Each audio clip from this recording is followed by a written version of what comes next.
Hello everyone and welcome to another episode of Leadnap Gaming. After quickly addressing a couple of points from last week, we're going to dive into the question of ship balance. Is the 890 overpowered? They need to change the shields on the Carrack. My Mustang can't even scratch the paint on that ship, and so on. Systems activating. Systems on.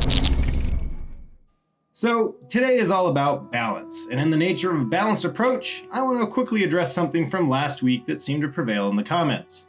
No, I do not support griefing.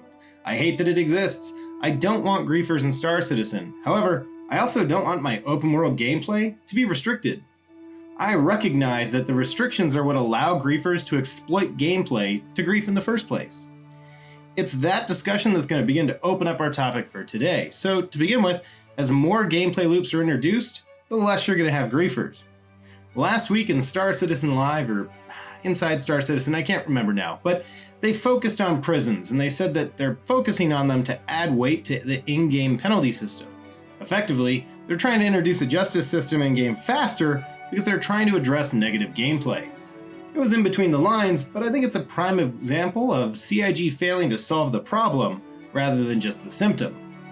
The number of bored players in the verse is directly tied to the lack of things to do in the verse.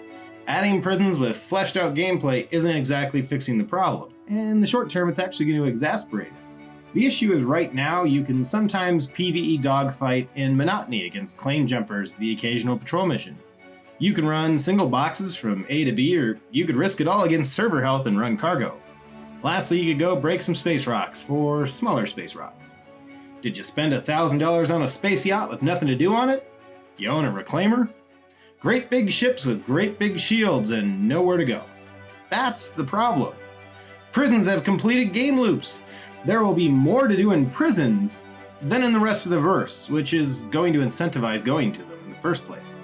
That's going to increase the number of players trying to get to them, though thankfully, once they're there will be a duration where those players aren't ramming Olisar. It's a waste though, because if those players had other legitimate things to do, they would be doing them instead. The 890 was a pretty big waste of time to drop in game because, short of introducing NPC renters, there's nothing you can really do with it until the game's released. The Orion would have been a better choice because at least we have mining loops. It doesn't help that CIG pressed the sale of the 890, increasing how many were player owned. If CIG really wanted to reduce griefing with in-game mechanics, they'd focus on giving players more things to do in the verse. More things to do would be more legitimate pirate play, which is our segue into today's topic. There's a great deal of outrage at the OP nature of shields and the resistance of larger ships to smaller ships.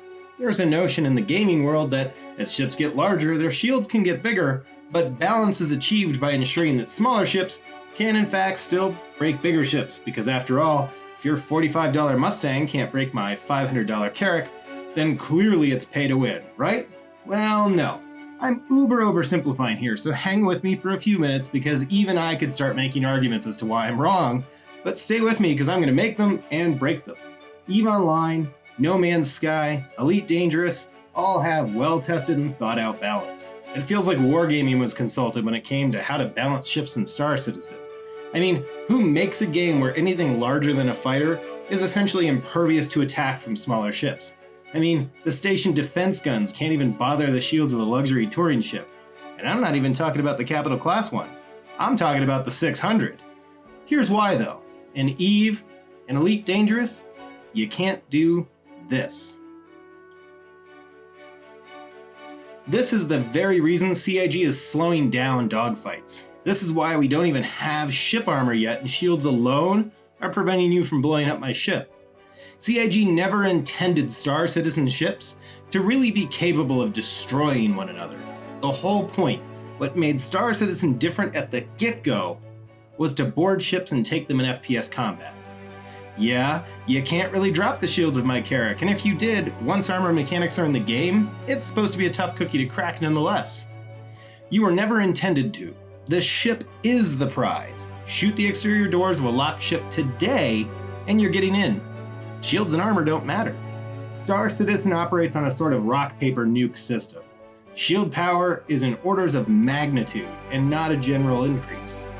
Low-level shields found on snubs and fighters are susceptible to snubs and fighters. Those are dogfighting ships where you defeat your opponent via blowing them up. Something like a Caterpillar or a Carrack is meant to be boarded. That's what brings purpose to something like an Idris or a Polaris. To destroy bigger ships, you need a fleet, and a fleet is what you're going to be able to bring someday. That's the value of the Polaris. Big torpedoes that can and will hammer down big shield ships to allow for the destruction of engines. An Idris brings dozens of fighters into the fray, and at the end of the day, large and capital ships are only going to be brought down with concentrated and organized fire. There is a place in the example for EMP ships, decoy warfare, and so on. However, in the interest of brevity, we're going to focus on simplicity of example. The point once again is to board and take the ship, not destroy it. Other MMORPG games in the genre would abandon their blow 'em up winner-takes-all mentality in a heartbeat if they could. Because after all, what does pirate play in EVE actually really bring you? You blow up their ship, some of the items loot out in the wreckage.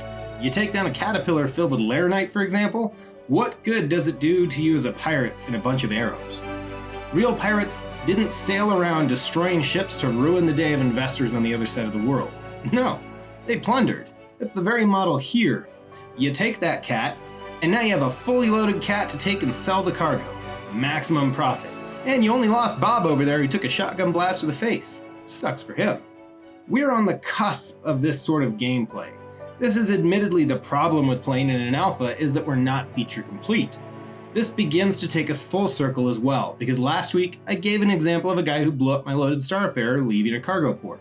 The only thing he got from doing so was the smug satisfaction he ruined my day. There's not anywhere a justification for that behavior, because he gained nothing from doing so in game.